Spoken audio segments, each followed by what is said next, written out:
आप गुलाम समझता है जनता को, मूर्ख समझता है जनता को।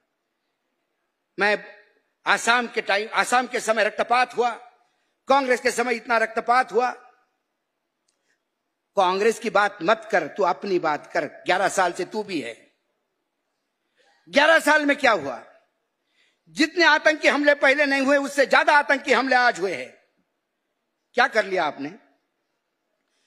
आज आप बोलते हैं कि पाकिस्तान के साथ पानी नहीं चलेगा, खून नहीं बहेगा, क्रिकेट कैसा चल सकता है? और जब वानखेड़े स्टेडियम खोदा गया शिवसेना द्वारा, तब क्या बीजेपी ने साथ नहीं दिया? तब आपको पाकिस्तान से नफरत थी। आज आपका बेटा बैठा हुआ है क्रिकेट कंट्रोल बोर्ड पे, तो आज उसके लिए आपको सारे पाकिस्तानी भाई हो गए। मैं व्यक्तिगत रूप से खेल, संस्कृति, संगीत, इसमें बाउंड्रीज नहीं देखता, इसमें मैं धर्म नहीं देखता, इसमें मैं जाति पाति नहीं देखता। लेकिन फिर यह अधिकार मुझे है कहने का कि गुलाम अली की गजल भी सुनूंगा, पाकिस्तान से क्रिकेट भी खेलूंगा। लेकिन गुलाम अली की गजल सुनने में आपको तकलीफ है और पाकिस्तान से क्रिकेट खेलने में आपको प्यार है। और निर्लज्ज इतने कि वो सिन्हा, एक सांसद है, वो कहता है कि पानी और खून बोला था, क्रिकेट नहीं बोला था। यह निर्लज्ज लोग हैं, बहुत ही निर्लज्ज लोग। मतलब इनसे क्या लड़ा जाए?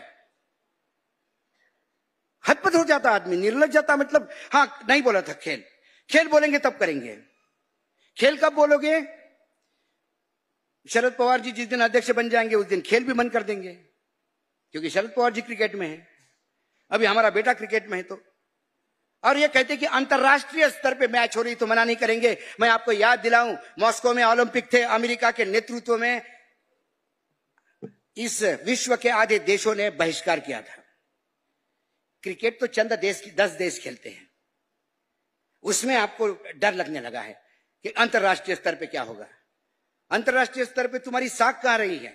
जहां जाते हो जूते खा के आते हो। अमेरिका जाता है, वो आपको इतना बोलता है। और आज एक सुप्रिया जी, पता है आपने वो स्टेटमेंट सुना कि नहीं? एक नए राजदूत आ रहे हैं भारत में अभी, अमेरिका के।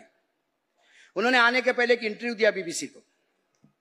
उन्होंने कहा कि जहां तक मुझे पता है, डोनाल्ड ट्रंप जी ने कभी भी मोदी के बारे में अपशब्द नहीं कहे, न कभी मोदी के बारे में बुरा कहा।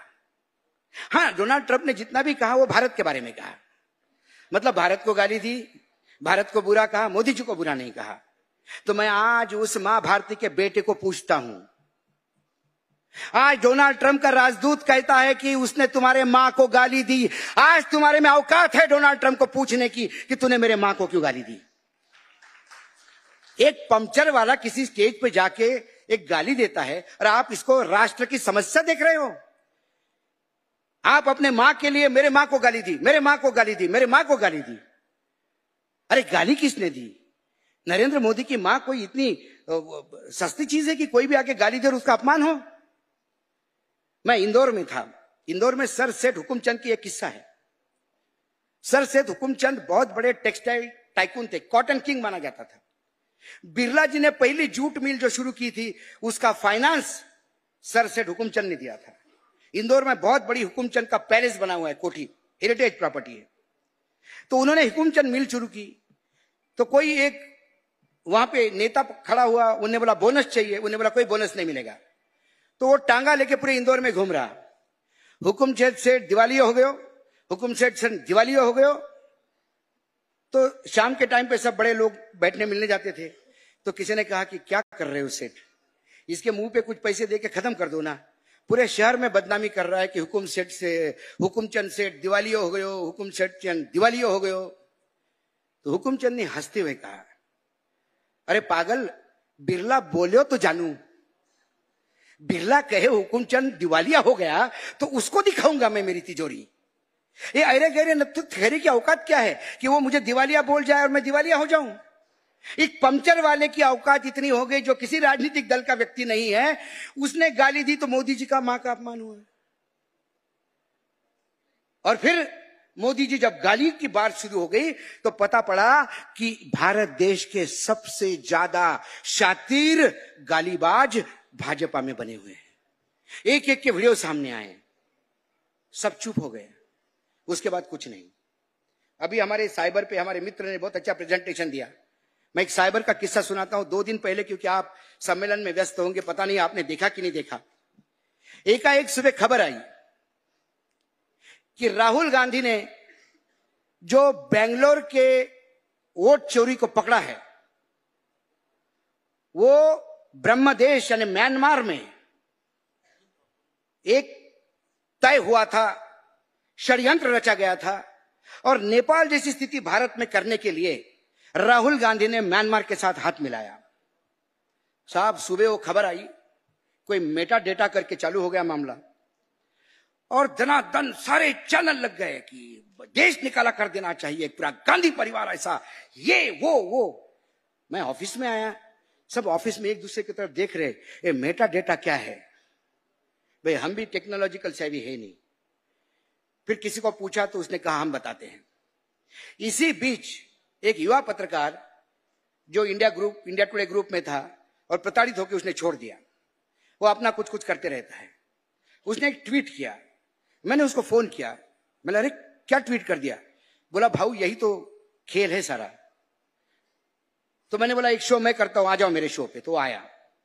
अब होता यह है कि आज एक कार्यक्रम हुआ, कल कार्यक्रम का जो आखिरी समय तक कुछ बदलाव होते रहे, तो रात को 7 साढ़े 7 बजे फिर नया कार्यक्रम लोड हुआ। तो जब कार्यक्रम लोड होता है तो उसका एक मेटा डेटा होता है, उसमें वो टाइम जोन होता है कि इतने टाइम में किया। अब कंप्यूटर में, आपके मोबाइल में इतने ऐप होते हैं कि कहीं ना कहीं बग घूमते रहते हैं, तो कई बार वो टाइम जोन है फ्लैक्चुएट करता है। तो इन्होंने, राहुल गांधी ने जब लोड किया वो डाटा कंप्यूटर पे, उसका टाइम जोन निकाला, तो उसका टाइम जोन 3-4 चीजों में आया। टाइम जोन के आगे नाम नहीं लिखा रहता है कंट्री का, टाइम जोन लिखा रहता है, और जोन के हिसाब से कंट्री ढूंढनी पड़ती है। तो 4-5 टाइम जोन आए वो 5-7 मिनट में। उसमें एक टाइम जोन म्यांमार का था। इन्होंने ऊपर की इंडिया, नीचे का इंडिया छोड़ा, बीच का म्यांमार पकड़ लिया और शुरू हो गए। अब आम आदमी को क्या लगेगा कि भाई सही में ये तो बहुत, मतलब ये टेक्नोलॉजिकली बता रहा है, वो स्क्रीनशॉट बता रहा है, और लोग आ रहे हैं, और ये हुआ। वो जो लड़का था उसने पहले सुबह से मेटा डेटा समझा, फिर उसने कुछ नहीं किया, एक्सपेरिमेंट के तौर पे प्राइम मिनिस्टर के वेबसाइट पे गया, मोदी जी के, और मोदी जी ने अपने प्रॉपर्टी के डिटेल्स लोड किए थे।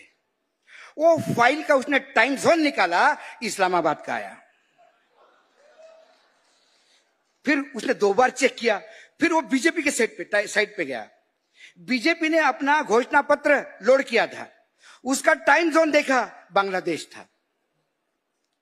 तो उसने कहा कि राहुल गांधी ने म्यांमार के साथ मिलकर देश में क्रांति लाने का प्रयास किया, राहुल गांधी को सजा होनी चाहिए, अरेस्ट होना चाहिए। लेकिन उससे ज्यादा खतरनाक मेरे देश में यह हो रहा है कि मेरे प्रधानमंत्री, जिनके हाथ में देश की बागडोर है, वो इस्लामाबाद से काम कर रहे हैं, दुश्मन देश से, और उनकी पार्टी बांग्लादेश से बैठ के काम कर रही है कि देश की सुरक्षा का क्या होगा। उसने भी वही टाइम जोन का स्क्रीनशॉट सबको दिया। 5 मिनट के अंदर स्मशान शांतता, दूसरी खबरें चालू। तो नजर हटी, दुर्घटना घटी। आपको 24/7 आपको अलर्ट रहना होगा। आपके खिलाफ क्या क्या षड्यंत्र चलते हैं ये देखना होगा। और इसी अलर्टनेस को आज के डेट में संविधान को बचाने की लड़ाई मानेंगे। इसी अलर्टनेस को हम लड़ाई मानेंगे कि हमारी जो प्रजातंत्र है या लोकतंत्र है, इसको बचाने की। नहीं तो हम लड़ते रहेंगे, नतीजे कुछ नहीं आएंगे। हमें कई बार उस लेवल पे जाना होता है, न जानते हुए भी आपको उस लेवल पे उतरना होता है, क्योंकि आप अपने आप को गिरा रहे हो, लेकिन इसलिए गिरा रहे हो कि संविधान और लोकतंत्र को आपको जिंदा रखना है, और वो इसलिए गिरे हुए हैं कि उनको संविधान और लोकतंत्र को नष्ट करना है। लड़ाई ये है। और इसके लिए आपको एक चाइना टाउन एक पिक्चर आई थी, बहुत लोगों ने देखी होगी। उस पिक्चर में एक बहुत ही खूंखार विलन था। वो दो डायलॉग में बोलता था, जेब बात। तो उसको पकड़ लेते हैं, तो बोलता है, ये फौजी मेरे से लड़ने की हिम्मत तो ले आएगा, कमीनापन कहां से लाएगा। तो वर्तमान में जो सत्ता है, इनसे लड़ने के लिए हिम्मत तो अपने पास है, अब कमीनापन भी लाना होगा। और यदि कमीनापन लाने से संविधान बचता है, यदि किसी राक्षस को मारने के लिए वज्र का निर्माण करना है, तो दधीची को जलना होगा। दधीची का आत्मसमर्पण जरूरी है, क्योंकि मारना दैत्य को है। दधीची को जाने पे विलाप करोगे तो दैत्य आपको किसी के विलाप करने लायक छोड़ेगा नहीं। और ये वर्तमान में दैत्य है, इसकी लड़ाई आपको लड़नी होगी। झूठ ये रोज बोलते हैं, मुंह खोलते तो झूठ के लिए खोलते हैं। पहले झूठ पकड़ने पे थोड़ी शर्म आती थी, अब ये झूठ बोलने के बोलते थे। हाँ बोला तो, अरे क्यों बोला, बोला तुमने क्यों नहीं बोला, तुम भी बोलो। क्या करोगे? चुनाव आयोग का तो ऐसा हो गया कि मेरे घर चोरी हुई, मैं पुलिस स्टेशन में गया, चुनाव आयोग, मैंने बोला साहब मेरे घर में चोरी हो गई। बोला एप्लीकेशन लिखो। लिखी, क्या क्या चोरी हुआ? मैंने बोला 20,000 रुपए कल बैंक से निकाल के लाए थे। अरे वो है कितना? मतलब 20,000 गए। और मैंने बोला वो 2 चूड़ियां चली गई गोल्ड की, एक कंगन था वो चला गया, हाँ, और 2 अंगूठियां गई। ठीक है, ढूंढेंगे चोर को। मुझे लगा ये तो चोर को ढूंढेंगे नहीं, मैंने चोर को ढूंढा, चोर को पकड़ा, माल के साथ पकड़ा, पुलिस स्टेशन ले गया। मैंने साहब ये चोर है। बोले एफिडेविट दे दो कि ये चोर है। मैंने ये माल पकड़ा ना इसका। बोले चोर को तू लिख के दे कि तू चोर है। चोर के मैंने बोला तो बहुत मारूंगा। बोले अच्छा मैं लिख के देता हूं मैं चोर हूं। मैंने साहब इसने लिख पे दिया, अब चोर है। बोले अच्छा क्या क्या माल मिला? बोले 20,000 रुपए मिले। ठीक है, और क्या मिला? 2 रिंग मिली, ओ चूड़िया भी मिली। ठीक है, कंगन में मिला, इसमें अंगूठी भी लिखी है। मैंने हाँ 1 अंगूठी मिली, आपने तो 2 लिखी थी। मैंने पता नहीं इसने 1 कहां रखी। अब वो चोर डर के मारे बोले नहीं तो मैं तो साहब जितना था सब मिल गया। हवालदार अशोक वानखड़े पे एफआईआर दर्ज करो, इसको अंदर करो। झूठी कंप्लेंट लिखी कि 2 अंगूठियां गई थी, 1 ही अंगूठी गई। मैंने ठीक है मुझे एफआईआर करो, मुझे अरेस्ट करो। बोले ये चोर का क्या? बोले चोर कितने सच्चाई से बोल रहा था कि मैंने 1 ही अंगूठी दी। बेटा तू जा, चल निकल, ये जो 20,000 है मेरे लिए छोड़ जा, क्योंकि वानखड़े ने एप्लीकेशन की तो 20,000 रुपए देने पड़े उसको। ये वर्तमान में चुनाव आयोग है। ऐसे चुनाव आयोग से अपेक्षा मत रखिएगा, न्यायपालिका से अपेक्षा मत रखिएगा। जब राजकीय दलों के प्रवक्ता न्यायाधीश बनने लगे और जब सर्वोच्च न्यायालय के भांजे भतीजे जब उच्च न्यायालय में कोर्ट में जाने लगे, तो समझ जाइए यू ऐसे ही नहीं जाता। जब हमने कहा कि साठे मैडम कैसी गई, सब बगले झांकने लगे। जब वाकोड़े गया तब समझ में आ गया साठे मैडम कैसी गई। तुम्हारा एक करवा दो, एक हमारा करवा दो, दोनों मिलके एकमेकाचं सहाय्य करू अवघे धरू सुपंत, दोनही मिळून लुटतायत देशाला। त्यामुळे अपेक्षा कोणाकडनं करायची नाही, अपेक्षा स्वतःवर विश्वास ठेवा। नरेंद्र मोदीचा एकच मंत्र मी आयुष्यात नेहमी जपून ठेवतो आणि तुम्ही आयुष्यात उतरण्याचा प्रयत्न केला। तुम्ही सगळे उतरवा, आत्मनिर्भर रहो, आत्मनिर्भर भरो, मेरे भरोसे मत रहो। तो हर एक को आत्मनिर्भर होना है, किसानों को आत्मनिर्भर होना है, यहाँ बेरोजगारों को आत्मनिर्भर होना है, नेताओं को आत्मनिर्भर होना है, उम्मीदवारों को आत्मनिर्भर होना है, सबको आत्मनिर्भर होना है। चुनाव आयोग के भरोसे मत रखो, कंप्लेंट की तो भरोसे मत रखो। अभी यहाँ पे खाना खाते समय मुझे 4 लोग आ गए, हमने सब कंप्लेंट की। आपका पनवेल का केस तो इतना अच्छा है कि उसने कंप्लेंट की, कुछ नहीं हुआ, वो हाईकोर्ट गया, हाईकोर्ट ने कहा कि साहब एक्शन लो। उसके बाद इन्होंने कहा कि अब तो शुरू हो गया सब प्रोसेस। अब तो ये जो फ्रॉड मतदाता सूची है इसी पे लोकसभा होगी या विधानसभा होगी, और उसी पे विधानसभा होगी। और 75,000 का मतदान था, विधानसभा में 2-2, 4-4 हजार में खेल हो जाते हैं और वो पूरा क्लियर हो गया। तो ये ऐसा हर जगह हो गया। नाउम्मीद मत होइए, नाउम्मीद मत होइए, लड़ना है निरंतर। यदि इंसान हो तो लड़ना सीखिए। बहुत दिन तक हमने भी सत्ता भोगी, आपने भी सत्ता भोगी। हमने तो क्या भोगी, हम तो एक ही साइड पे है। जब आप सत्ता में आते हैं तब भी हम गाली खाते हैं, जब वो सत्ता में आते हैं तब भी गाली खाते हैं। लेकिन हमको बुरा नहीं लगता, क्योंकि पत्रकारों का काम ही है जनता की समस्याओं को शब्द देना, और सरकार कुछ गलत करे तो उसको उजागर करना। ये हर एक का काम है। सत्ता पक्ष हमको कैसा लेता है, एक क्रिटिक के तौर पे देता है कि दुश्मन के तौर पे लेता है, ये सत्ता पक्ष पे होता है। कोई क्रिटिक के तौर पे लेता है, कोई दुश्मन के तौर पे लेता है। दुश्मनी भी सराखों पे, उसके भी सराखों पे, क्योंकि हम डरते नहीं। हमने एक कोई हमारे घर में पीले चावल तो लेके नहीं आया था पत्रकार बनो करके। I became a journalist by choice, और यदि मैं चॉइस से हूं तो मैं ये हूं। अब थोड़ा हम ये बात करेंगे कि पिछले लोकसभा में इतना